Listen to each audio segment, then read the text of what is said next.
નમસ્કાર વિદ્યાર્થી મિત્રો, ધોરણ 8 વિષય હિન્દી. આજે આપણે इकाई 6 કવિતા છે તૂફાનો કી ઓર. એનો કવિ છે શિવ મંગલસિંહ સુમન. તો આ કવિતામાં આપણા જીવન વિશે લખેલું છે કે આપણા જીવનમાં સંઘર્ષ એટલે કે આપણું જીવન દુઃખોથી ભરાયેલું હોય છે. તો એમાં આપણે હિંમત રાખીને આપણું જીવનમાં આગળ વધવાનું છે. તો આ કવિતામાં ખૂબ સરસ લખેલું છે કે આપણું જીવન સંઘર્ષથી ભરાયેલું છે, છતાં આપણે હંમેશા આગળ વધવાનું છે. તો એ જે મુસીબતો આવે એમનો સામનો કરીને આપણે આગળ જવાની પ્રેરણા આપે છે. કવિ આપણને આગળ વધવાની પ્રેરણા આપે છે, કવિ શિવ મંગલસિંહ સુમન. તો કવિતામાં પાનું નંબર 33 પર આ કવિતા છે. એમાં કવિતાના મઠાળાની નીચે કંઈક લખેલું છે આ પીળા રંગમાં, તે આપણે વાંચીએ.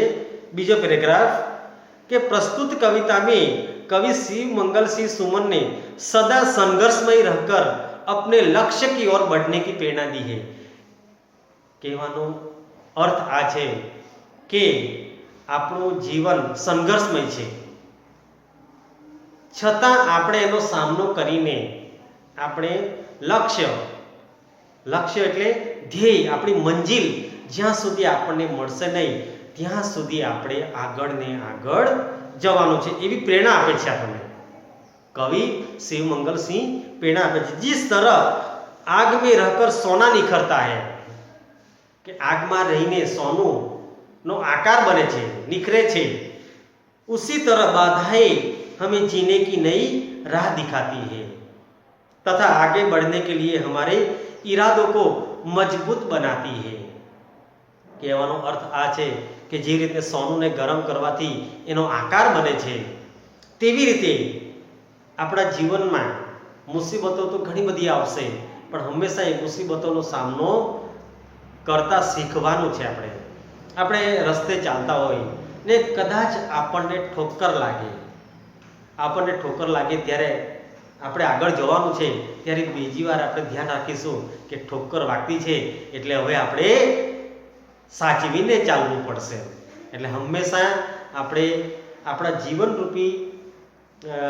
જીવનરૂપી સંસારમાં આપણે આગળ વધવાની પ્રેરણા આપે છે. તો इस कविता में धैर्य એટલે ધીરતા, ગતિશીલતા હંમેશા આપણે આગળ વધવાની પ્રેરણા આપે છે. साहस એટલે હિંમત, संघर्षरत रहना जैसे मूल्यों को उजागर किए गए हैं. તો હવે આ કવિતામાં મુસીબતોનો સામનો કરવો, સાદી ભાષામાં કહું તો,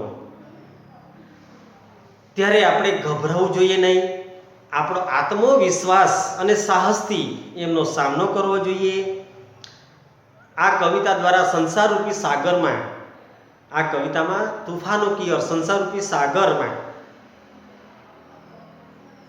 આપણે આગળ વધવાની પ્રેરણા આપે છે.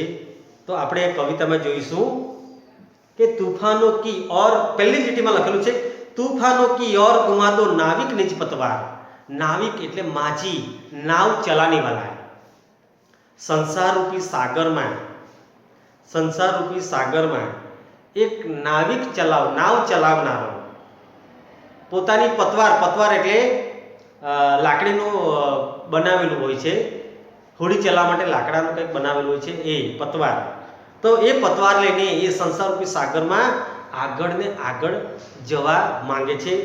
કવિએ ખૂબ સરસ ઉદાહરણ આપીને આ કવિતા સમજાવી છે. કવિ શિવ મંગલસિંહે ખૂબ સરસ ઉદાહરણ આપેલા છે કે તૂફાનો કી ઓર ઘુમા દો નાવિક નિજ પતવાર, કે સંસારરૂપી સાગરમાં પોતાની હોડી એ પોતાની પતવાર દ્વારા આગળ લઈ જવા માંગે છે, આગળ જવા માંગે છે. કવિ આપણને પ્રેરણા આપે છે કે આ જીવનરૂપી સંસારમાં ખૂબ સંકટો આવે, મુસીબતો આવે, છતાં એમનો સામનો કરીને આપણે હંમેશા આગળ જવાની પ્રેરણા આપે છે કે તूफानों की ओर घुमा दो नाविक निज पतवार आज सिंधु ने विष उगला है। विष આજે સિંધુ એટલે સાગર, દરિયો, આપણે ગુજરાતીમાં કહીએ તો દરિયો, સાગર તો તમે બધા જોયું। વિષ ઉગલા હે, વિષ એટલે એક અર્થ થાય છે ઝેર, કે સાગરે, દરિયાએ ઝેર ઉગ્યું છે।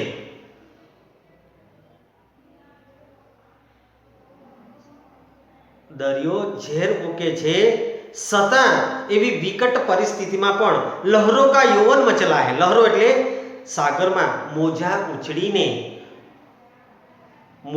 ઉછળે છે અને હોડીને ડૂબાડવા માંગે છે, છતાં પેલો નાવ ચલાવનારો નાવિક માજી એ આગળ જવા માંગે છે। ભલે આ સંસાર રૂપી સાગરમાં જે સંકટ આવે એનો સામનો કરીને આગળ જવા માંગે છે। आज हृदय में और सिंधु में साथ उठा है ज्वार तूफानों की ओर घुमा दो नाविक निज पतवार। જ્વાર એટલે દરિયામાં પાણીના મોજા ઉછળે છે, પાણી વધે છે, એના વિશે લખેલું છે કે સમુદ્રમાં ભરતી આવી છે, એમ કહેવાય। સમુદ્રમાં ભરતી આવી છે, કવિના હૃદયમાં પણ ભાવનાઓની ભરતી આવી છે। કવિના હૃદયમાં પણ પોતાની ભાવનારૂપી ભરતી આવે છે અને એ સાગરથી ગભરાતો નથી, જીવનરૂપી સાગરથી ગભરાતો નથી અને આગળ જવા માંગે છે।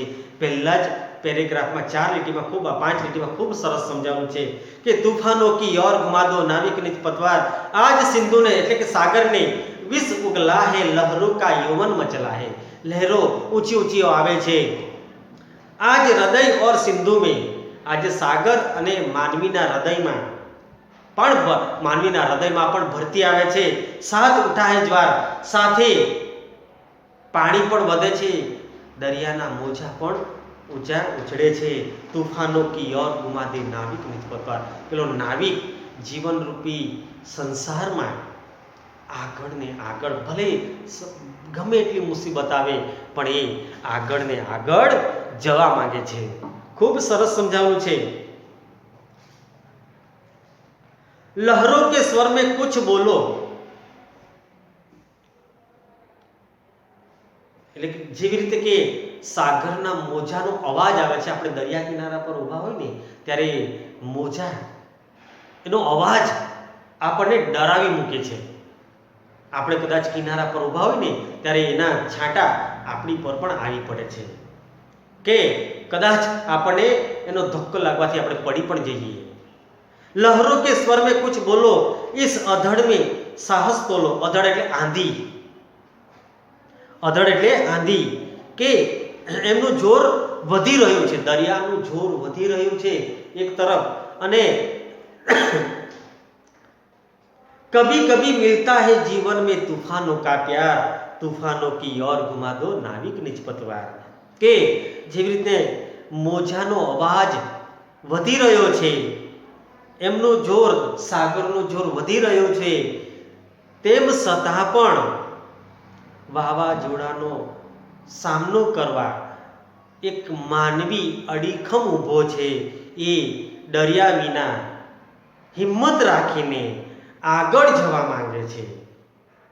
કભી મિલતા હૈ એટલે કે આવી તકલીફ કંઈ કાયમના માટે નથી રહેતી, કદાચ કોઈક વાર જ આવો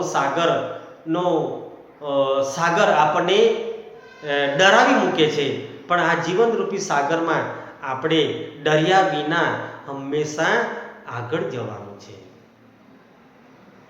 કવિએ ખૂબ સરસ સમજાવ્યું છે કે આપણે ખરેખર આ સંસારમાં ખૂબ મુસીબતો આવે, સંકટો આવે, છતાં એ સંકટનો સામનો કરીને આપણે જ્યાં સુધી આપણને મંજિલ નહીં મળે, આપણું લક્ષ્ય નહીં મળે, આપણું મુકામ નહીં મળે, ત્યાં સુધી આપણે સદા આગળ વધતા રહેવાનું છે।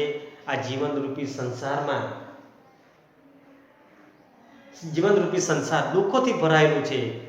આજે દરેક માનવી કોઈ સુખી નથી અને કોઈ દુઃખી નથી આમ આપણે કહી શકીએ. પણ દુઃખ અને સુખ, આપણા વડીલો કહેતા હતા કે દુઃખ અને સુખ આપણા જીવનમાં આવતું જ રહે છે, એનું ચક્ર ચાલતું જ રહે છે.